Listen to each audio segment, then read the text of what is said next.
Yesterday we talked about endothermic and exothermic reactions a little bit, and I introduced you to thermochemistry.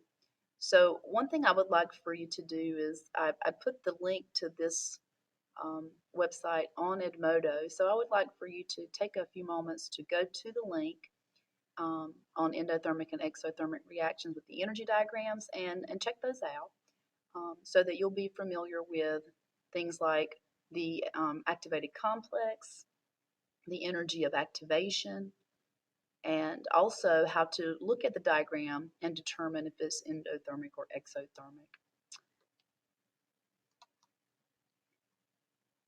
Today's lesson is going to be on calorimetry.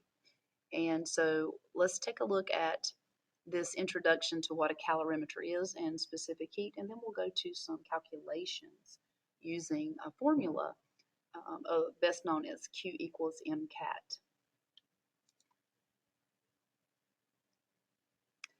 A simple calorimeter is a device used to measure changes in thermal energy.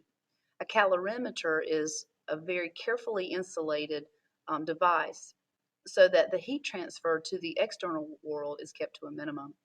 A measured mass of a substance that has been heated to a very high temperature is placed in the calorimeter. And the calorimeter also contains mass of cold water that's at a measured temperature. The heat released by the substance is transferred to the cooler water. Remember, heat goes from hot to low temperatures. The change in thermal energy of the substance is calculated using the resulted increase in the water temperature. More sophisticated types of calorimeters are used to measure chemical reactions and the energy content of various foods that we eat. The operation of a calorimeter depends on the conservation of the energy in the isolated closed system. Energy can neither enter nor leave this system. As a result, if the energy of one part of the system increases, the energy of another part of the system must decrease by the same amount. So that was a little bit about a calorimeter. And so let's take a look at our notes that we took on how to actually calculate the heat gained or lost.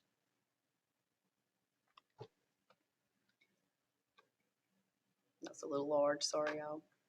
So to calculate the amount of heat absorbed or released in the calorimeter, we use the formula Q equals M times C times delta T. Q is the symbol for heat. Sometimes it's a lowercase q. I'm going to be using a capital Q. M is the mass of the substance that you're studying. And C is the specific heat of that substance. It's a constant, and it's specific for different substances. So you want to always make sure that your substances match. Like if you're going to plug in the specific heat of water, which we will in this example here, it has to have the mass of water plugged in as well. Delta T is the temperature change. Sorry, guys. The temperature change. You calculate that by taking the final temperature minus the initial temperature. So let's read this example and see how we would go about performing the calculation. This says you have a 4.25 gram sample of ammonium nitrate that's been dissolved in 60 grams of water in a calorimeter. The temperature dropped from 21 degrees Celsius to 16.9 degrees Celsius, and it wants us to calculate the energy or the heat exchange. Notice they've given us a specific heat of water, so what we need is the mass of water. We're not going to be using the mass of the ammonium nitrate because we don't have its specific heat. I'm going to go ahead and calculate my delta T. The formula for delta T is final temperature minus initial temperature. So from your context clues here, you can see that the temperature dropped from 21 degrees Celsius to 16.9. So this was the starting, this is the initial, and this is the final. So let's plug that in. The final would be 16.9 minus the initial 21.0. And remember, when you subtract you're going to round here to least decimal places. So our answer for delta T is a negative 4.1 degrees Celsius. That's to 1 decimal place because both of these numbers have 1 decimal place. All right, so now we're ready to plug in. Q equals M times C times delta T. The mass of water is 60 grams, 60.0 grams. The specific heat of water is given here, 4.184 joules per gram degrees Celsius.